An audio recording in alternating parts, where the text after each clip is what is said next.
안녕하세요. 미국 주식의 럭키 여행입니다. 에이드메스 분배금융 성장 자산 투자한 지도 벌써 9개월 차입니다. 내년 1월 17일에 1년 차가 되는데 시간이 정말 빠르네요.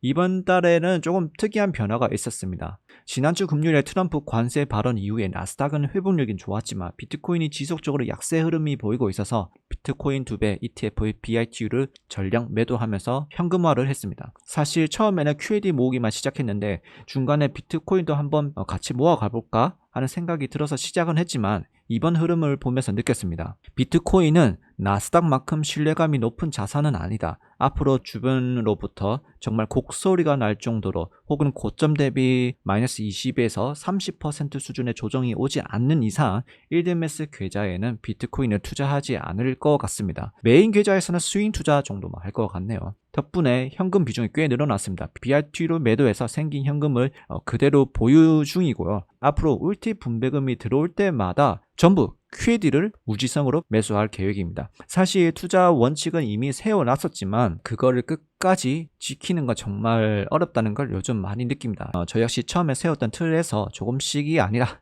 꽤 많이 벗어나고 있는 것 같습니다. 이제 성과를 보겠습니다. 9개월 차 성과입니다. 특이 사항이 있죠. 7월에 갑자기 제가 일드메스 개별 종목을 다 정리를 하면서 울티를 전환을 했습니다. 그러다가 제 PQ를 매도한 금액으로 일부분을 울티를 갑자기 매수했습니다. 한 8월부터 매수를 했었네요. 그래서 제가 계획을 했던 투자 금액보다 오버해서 투자를 했고 오버한 만큼 분배금을 더 많이 받았습니다. 그 괴리율이 현재 1600불 정도 되고요. 이번 성과는 이거를 제외하고 보여드리도록 하겠습니다. 그래야 정확하니까요. 현재 보이시면 이 밑에 부분입니다. 제가 이거 성과를 1600불을 뺀 값을 이제 나온 성과인데 일드메스 재투자 결과 이제 QAD를 모았던 결과가 30.7%입니다. 나스닥은 그동안 15% 수익이고 거의 2배 정도 수익을 냈습니다. 그리고 일드메스 투자는 어떻게 보면 회수율도 굉장히 중요한데 실제 예상 회수율은 41%입니다. 9개월 차에 41%면 1년 차에는 50% 넘는 회수율을 기대할 수 있을 것 같네요. 만약에 제가 분배금으로 QAD를 안 샀더라면 토탈 수익률이 27.7%입니다. 그 기준으로 보더라도 시장 수익률을 이겼습니다. 다음은 울티를 변경 이후에 울티 회수율을 보면 세후 기준으로 20.3%를 회수를 했고 TR 수익률은 9.6%, 실제로는 TR 수익률이 6% 수익률입니다. 그러면 제가 이걸 투자를 잘한 걸까요? 그래서 그 기준으로 봤을 때 울티는 제가 여기서 분할 매수를 했습니다. 8월까지. 그 기준으로 나스닥은 그동안 7% 정도 올랐고 저의 경우에는 6% 수익률이죠. 나스닥보다는 조금 못 미치지만은 그래도 만약에 이 해지용까지 비용을 포함한다면 나스닥하고 비슷한 수익률을 보고 있습니다. 그러니까 울티가 여전히 현재는 나쁘지 않습니다. 괜찮습니다. 그래서 이런 흐름으로 보았을 때 초고배당 커버드콜 ETF 중에서는 울티가 가장 현실적으로 투자하기 좋은 ETF라고 생각이 됩니다. 특히 양도세 절감 전략을 같이 고려했을 때 아직 이만한 ETF는 보이지는 않습니다. 10월 16일 기준 일드메스로 받은 누적 분배금은 3천만원 돌파했습니다.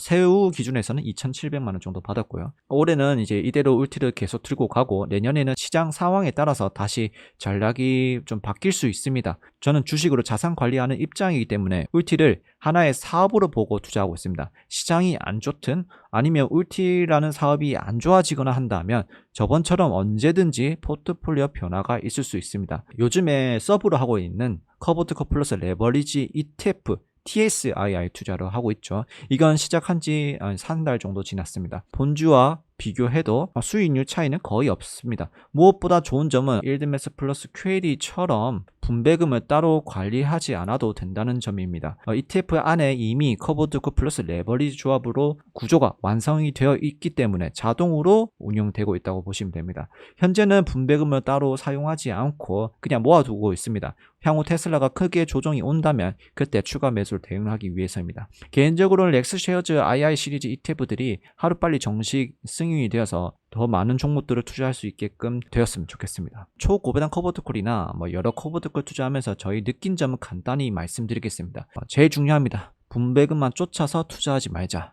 커버드콜 처음 접하신 분들은 높은 분배금에 눈이 돌아가서 들어갔다가 실패하는 경우가 정말 많습니다. 이미 제 영상을 꾸준히 보신 분들이라면 이 부분은 누구보다 더 잘 알고 계시겠죠. 특히 초고배당 ETF를 하시는 분들 중에 원금 회수만 하면 평생 배당 받으면서 살겠다 이렇게 생각하시는 분들이 많습니다. 그런데 저는 결국 이게 운이라고 생각합니다. 누군가는 타이밍이 좋아서 원금 회수를 하고 이후에 꾸준히 분배금을 받을 수 있지만 누군가는 이런 데 들어가서 마이너스 80%까지 떨어지고 원금 회수가 안 되는 경우가 정말 많습니다. 뭐 MSTY 초기에 사신 분들 원금 회수를 아마 2번을 했을 겁니다. 그리고 후이, 팔란티어 같은 경우에는 정말 좋은 성과를 보고 있지만 미래는 앞으로 어떻게 될지 모릅니다. 결국 시간이 지나봐야 아는 것이고 그 결과는 운이라고 생각하기 때문이죠. 그래서 초고배당 ETF는 구조적으로 주가가 우하향할 수밖에 없는 상품입니다. 그래서 얼마나 많은 분배금을 받을 수 있을까 보다 더 중요한 건 내 전체 자산 중에서 이런 우하향 구조를 가진 자산을 몇 퍼센트 정도만 가져갈까, 이 관점으로 접근하는 게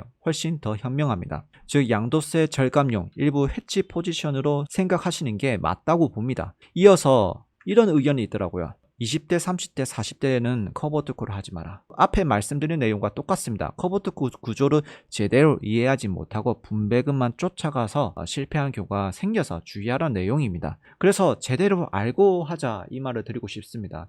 기본적으로 패시브 투자가 깔려 있어야 한다고 생각합니다. QQQ나 VO 이런 시장 지수, 그 위에 커버드콜을 제가 활용하는 방식처럼 양도세 절감용 아니면 해지용 자산으로 접근하고, 또는 이렇게 상승이 강한 자산을 하나 고르고, 자산은 직접 투자도 하지만 일부분 그 자산의 기반에 커버드콜이 있다면 일부분 비중을 가져가면서 인컴 역할로 쓰는 거죠. 이때 중요한 거는 본주와 단순히 비교하는 것보다는 상승력이 강한 자산으로부터 분배금을 받아서 매달 써야 하는 고정 지출비를 커버하는 용도로 바라보는 게 좋다고 생각해요. 이렇게만 접근해도 20대부터 40대까지 전략적으로 활용한다면 커버드콜은 충분한 좋은 투자라고 생각합니다. 제가 늘 말씀드렸죠. LMS 같은 ETF는 자영업을 한다 마음으로 접근해야 한다고요. 결국 이건 자산 포트폴리오 관리이자 내 현금 흐름 사업을 설계하는 일입니다. 그런 관점을 보면 AI나 빅테크처럼 앞으로 우상향 흐름이 뚜렷한 자산 위주로 커버드콜 선택하면 실패 확률은 훨씬 줄어들 겁니다. 매달 커버드콜 플러스 레버리지 투자 결과를 공유드리면서 시장 상황이 바뀔 때마다 생각도 조금씩 달라지더라고요.